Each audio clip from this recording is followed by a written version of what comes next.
Hello, my name is Daryl Thaxton. I am the Regional Sales Manager for the Southeast Territory for Coast and Saws, and today we will be covering the SH350DM machine.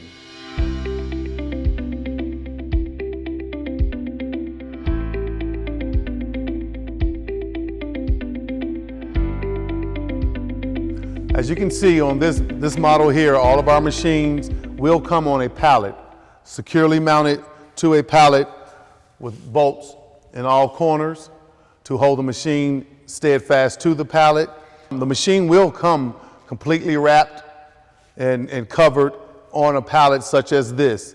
It will also come with a toolbox included with some accessories, leveling pads and things of that nature, an extra can of touch-up paint, and some minor tools.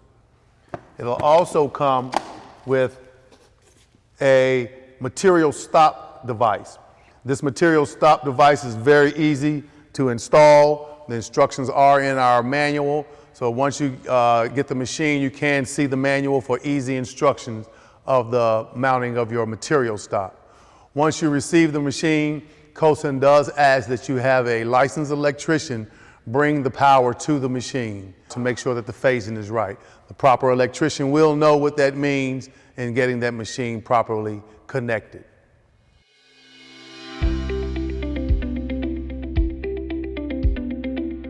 Here we have our vise system, heavy-duty vise system, casting system with machine plates to hold your material. To adjust that, you can actually adjust your wheel to tighten or loosen off of your material.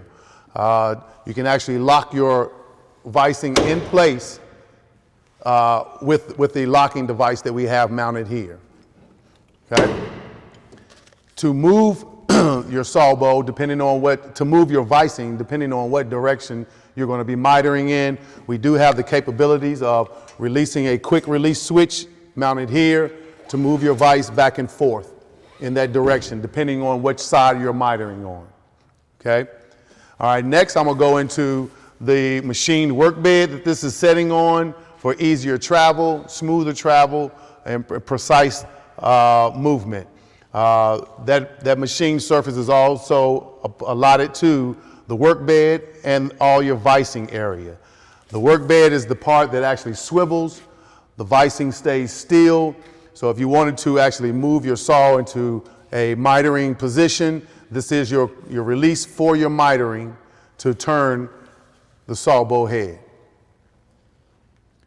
There is a scale that we actually have mounted onto the machine, the work bed, so that you can actually know your precise angles that you want to cut. Our lift cylinder, which is our rear part of our machine, where the hinge and all the work is happening at. We do have a lift cylinder, heavy-duty lift cylinders, that lift and allow the head to move down at a good constant rate. We do have up and down safety switches. Next, I'm going to go into our guide arms, which actually hold the blade that does all the work. This is our work area here. This machine comes with a 1-inch blade. That 1-inch blade is actually mounted on cast wheels, which we will be seeing soon. But the guide arms are adjustable. One adjustable guide arm on your left side.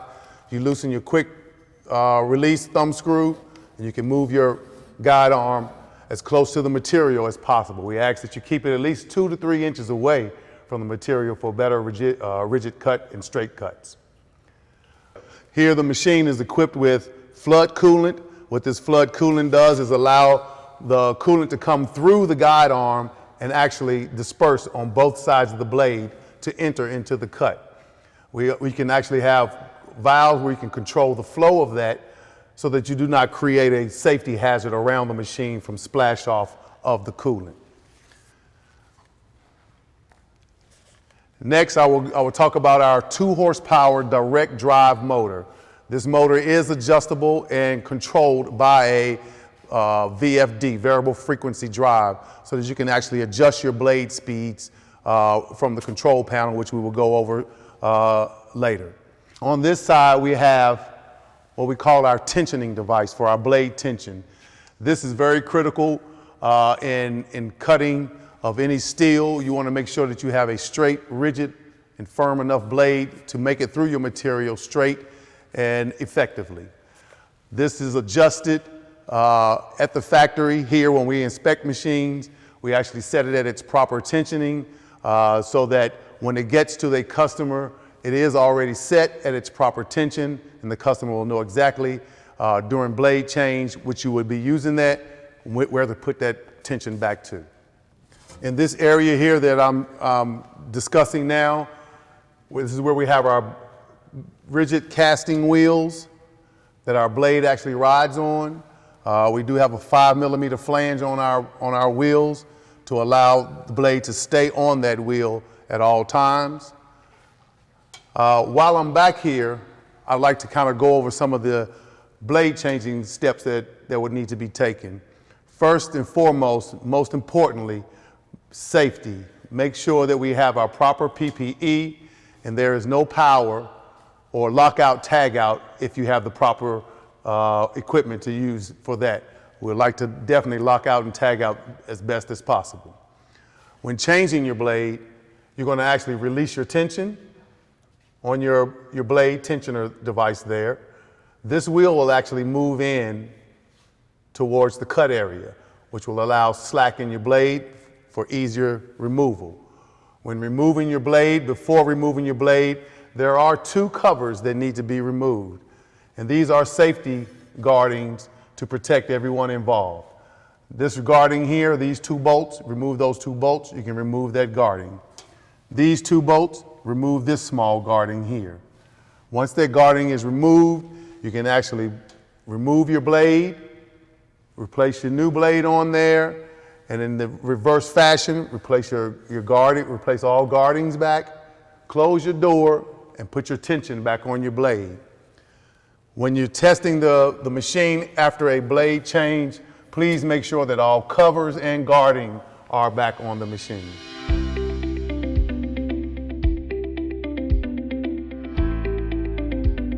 What we want to do is make sure that all shipping brackets are removed from the machine.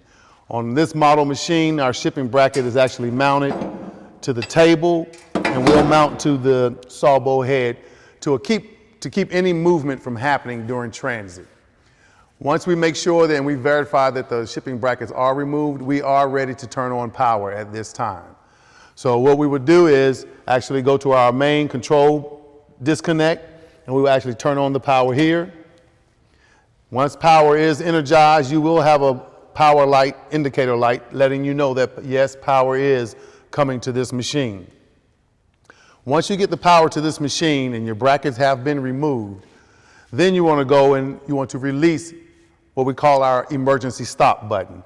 It's to turn to the right, and if the power is connected correctly and phased correctly, the saw bow will move to the up position. If it does not move in the up position as soon as you release that E-stop, that means that the phasing of your 3-phase power is out of phase. So we need to swap the 2 outside leads. Take the one lead, put it in the other side, but swap your 2 outside leads to gain proper phasing.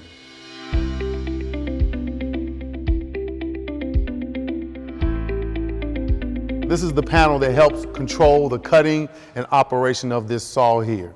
This is our blade start switch. You can actually see the icon. Pressing this button starts the blade. The next button here is our up button.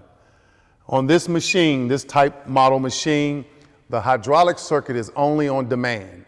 So only time the hydraulic pump will turn on is when you hit the up button to move that weight of that saw bow up. Okay, so in the down position, on the down button, hydraulics do not come on. In the up position, hydraulics will kick in to move the saw bow up. So the hydraulics is only on demand on this machine. It's not a constant running product. Next, we're going to go into our control module here. This is our blade speed control module. What this module does is actually allow you to increase and decrease the blade speeds through this potentiometer. The rest of these buttons here are for all COSIN troubleshooting purposes.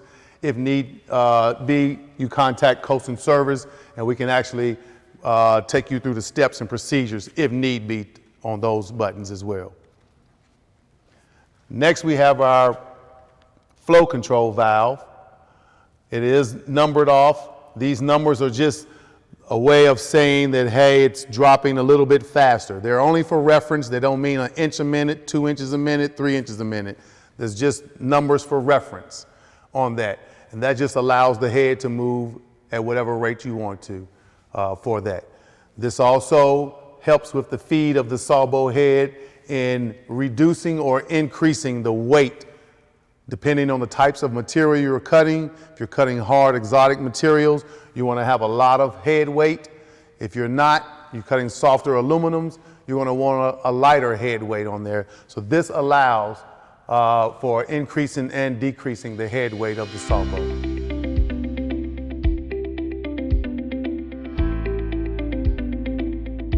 Basic maintenance points on this SH350DM. I'll kind of cover some of those maintenance points. First, I'd like to cover the grease points. We have 3 to 4 different grease points on this machine. I will try to point them out to you as well. First, we have the grease point here on our hinge pin. We'll have one located there at all times. Then we come around and we have one here on our swivel area of the bed to keep that lubricated. And then we have one on the idle wheel to keep those bearings lubricated. We do have, Cosin can provide, through our service department, we can provide a PDF form to give simple maintenance training processes and procedures upon request for that. We do have different items that we can provide for you to help better your maintenance. In our maintenance also, whenever you're changing your coolant or your hydraulic oil, those devices are located here. You actually have your coolant tank located over here to the left, the white tank there. You can actually see how much you can put in there. I don't know the liters right offhand, but you can actually see that it is fillable. This is your hydraulic tank. You can actually see that there is a red line on there showing what the proper height is for your hydraulic oil in there. So if we do have recommendations of proper coolant and hydraulic oil that we can provide, for your information. Thank you for watching. For more information on this model, please visit cosinsaws.com or call us at 704-943-1030. Our sales and service departments are ready to help you. For more content and helpful videos like this, visit the Cosin Corner section of our website at www.cosinsaws.com/Cosin Corner.